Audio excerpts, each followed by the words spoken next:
지금 일본에서 벌어지고 있는 일을 보면 등골이 서늘해집니다. 매일 1900명씩 인구가 줄어들고 있어요. 하루에 1900명이면 1년이면 70만 명이 사라지는 거예요. 이게 바로 일본 2025년 문제의 시작점이고 한국인들에게는 일생일대의 기회가 될 수도 있는 상황인 거죠. 왜 2025년이 특별할까요? 올해부터 일본 베이비붐 세대가 본격적으로 75세 이상 후기 고령자로 진입하기 때문이에요. 일본 총무성이 최근 발표한 자료를 보면 전체 인구의 19.7%가 후기 고령자가 되는 거예요. 이는 인류 역사상 어느 나라도 경험해본 적 없는 초고령 사회 진입을 의미하죠. 그런데 여기서 충격적인 사실 하나를 알려드릴게요. 일본 후생노동성이 2024년 10월에 발표한 추계를 보면 향후 10년간 생산 가능 인구가 연간 60만 명씩 줄어들 예정이라는 거예요. 이게 얼마나 심각한 수준인지 아세요? 매년 중소도시 하나가 통째로 사라지는 수준이거든요. 일본 기업들은 지금 패닉 상태에 빠져 있어요. 특히 개호 분야는 정말 심각한데 현재 38만 명의 인력이 부족한 상황이에요. 이 숫자가 2030년에는 60만 명으로 늘어날 예정이라고 하네요. 거의 2배에 가까운 증가죠? 하지만 여기서 반전이 있어요. 이 위기가 바로 한국인들에게는 절호의 기회가 될 수 있다는 거예요. 일본 정부가 외국인 노동자 유치를 위해 전례 없는 파격적인 정책들을 쏟아내고 있거든요. 그 중에서도 한국인을 가장 선호하는 이유가 따로 있어요. 일본 법무성이 2020년 9월에 발표한 외국인 범죄율 통계를 보면 놀라운 사실이 드러나네요. 한국인의 범죄율이 전체 외국인 중 가장 낮은 거예요. 게다가 문화적 유사성까지 고려하면 일본 입장에서는 한국인이 가장 이상적인 외국인 노동자인 셈이죠. 실제로 일본 각 지자체들이 한국인 유치를 위해 벌이고 있는 경쟁이 치열해요. 아이치현은 한국인 간병사에게 월 5만엔의 특별수당을 지급하기 시작했고 효고현은 한국인 가족 전체에게 주택비를 지원하는 프로그램을 운영하고 있어요. 그런데 가장 놀라운 건 따로 있어요. 일본 개호업계에서 한국인 직원들이 받는 평가가 정말 높다는 거예요. 일본 개호복지협회가 실시한 만족도 조사에서 한국인 개호사들이 일본인보다도 높은 점수를 받았거든요. 한국의 효 문화와 세심한 돌봄 서비스가 일본 어르신들에게 큰 호응을 얻고 있는 거죠. 이제 구체적인 숫자로 들어가 볼까요? 일본 개호사 초임이 월 23만엔에서 27만엔 정도예요. 한국 요양보호사 평균 급여가 월 180만 원 정도니까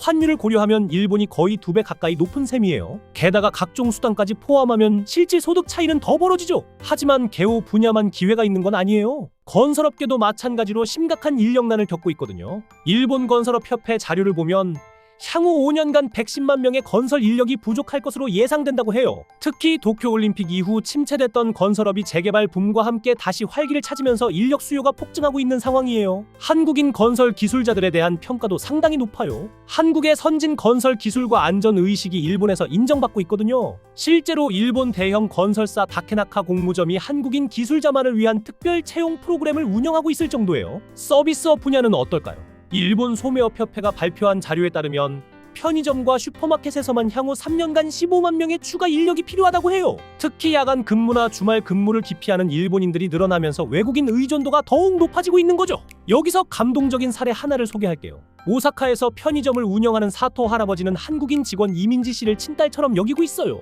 이 씨가 3년간 성실하게 일하면서 할아버지의 건강까지 챙겨드렸거든요. 지금 사토 할아버지는 이 씨에게 가게를 물려주고 한국에 놀러 가겠다는 농담을 할 정도예요. 하지만 모든 게 장밋빛만은 아니에요. 일본의 2025년 문제는 단순히 인력 부족만의 문제가 아니거든요. 사회보장비 급증으로 인한 재정 압박도 심각한 상황이에요. 후생노동성 추계에 따르면 사회보장비가 현재 연간 130조엔에서 2030년에는 180조엔까지 증가할 예정이라고 해요. 이로 인해 세금 부담도 늘어날 수밖에 없어요. 소득세나 소비세 인상 가능성이 높아지고 있거든요. 한국인 노동자들도 이런 세금 부담 증가에서 자유로울 수는 없겠죠. 그런데 여기서 또 다른 기회가 보여요. 일본 정부가 외국인 노동자들에게 세제 혜택을 확대하는 방안을 검토하고 있다는 거예요. 내각관방 관계자에 따르면 특정 분야에 종사하는 외국인에게는 소득세 감면 혜택을 줄 가능성이 높다고 하네요. 교육 분야에서도 흥미로운 변화가 일어나고 있어요. 일본 문부과학성이 2020년 12월에 발표한 새로운 정책을 보면 한국어 교육 과정을 대폭 확대하기로 했거든요. 한국어를 배우고 싶어하는 일본 학생들이 급증하면서 한국어 강사에 대한 수요도 폭증하고 있어요. 실제로 도쿄의 한 사립 고등학교에서는 한국어 수업이 가장 인기 있는 선택 과목이 됐다고 해요. 학생들이 K-팝 가사를 이해하고 싶어서 한국어를 배우기 시작했는데 이제는 한국 문화 전반에 관심을 갖게 됐다는 거죠. 한류의 영향력도 무시할 수 없어요. 일본 컨텐츠진흥원이 최근 발표한 조사 결과를 보면 일본 10대에서 30대의 70% 이상이 한국 드라마나 K-팝에 관심이 있다고 답했어요. 이는 한국인에 대한 호감도 상승으로 직결되고 있거든요. IT 분야에서도 한국인들의 활약이 두드러져요. 일본 IT 기업들이 한국의 선진 디지털 기술에 주목하면서 한국인 개발자들을 적극 스카우트하고 있어요. 특히 게임이나 핀테크 분야에서는 한국인 개발자들에 대한 수요가 폭발적으로 증가하고 있다네요. 소프트뱅크나 라쿠텐 같은 대기업들도 한국인 채용을 늘리고 있어요. 이들 기업에서는 한국어 가능자에게 별도의 언어 수당을 지급할 뿐만 아니라 승진에서도 우대하고 있거든요. 그런데 성공하려면 준비가 필요해요. 가장 중요한 건 역시 일본어 실력이죠. 하지만 단순히 의사소통만 되는 수준이 아니라 업무에 필요한 전문 용어까지 구사할 수 있어야 해요.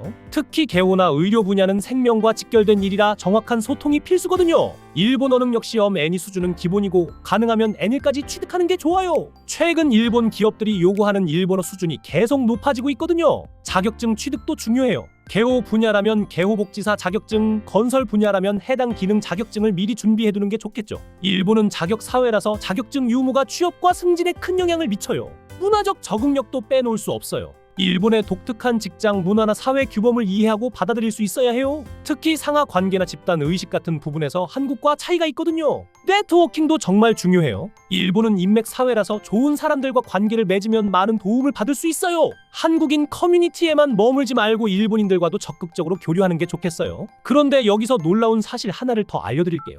일본 정부가 외국인 영주권 취득 요건을 대폭 완화할 예정이라는 거예요. 기존에는 10년 이상 거주해야 했는데 특정 분야 숙련 기술자는 5년으로 단축할 계획이라고 하네요. 영주권을 받으면 일본인과 거의 동등한 대우를 받을 수 있어요. 주택 대출이나 자녀 교육, 사회보장 혜택 등에서 차별이 없어지죠. 게다가 한국 국적을 유지하면서도 일본에서 영구 거주할 수 있다는 장점이 있어요. 부동산 투자 기회도 늘어나고 있어요.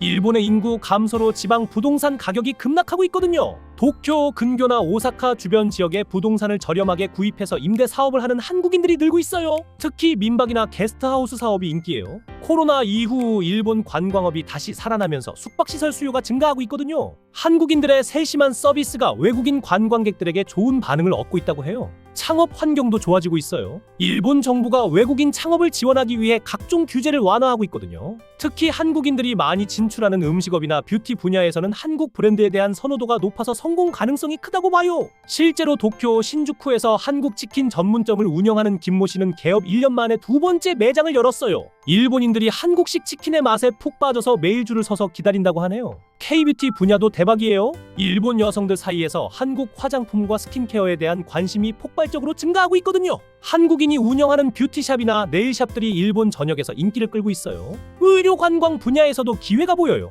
한국의 성형이나 치과 기술에 대한 일본인들의 관심이 높아지면서 한일 의료관광 코디네이터에 대한 수요가 늘고 있어요. 의료 통역이나 상담 업무를 하는 한국인들의 소득이 상당히 높다고 하네요. 하지만 주의할 점도 있어요.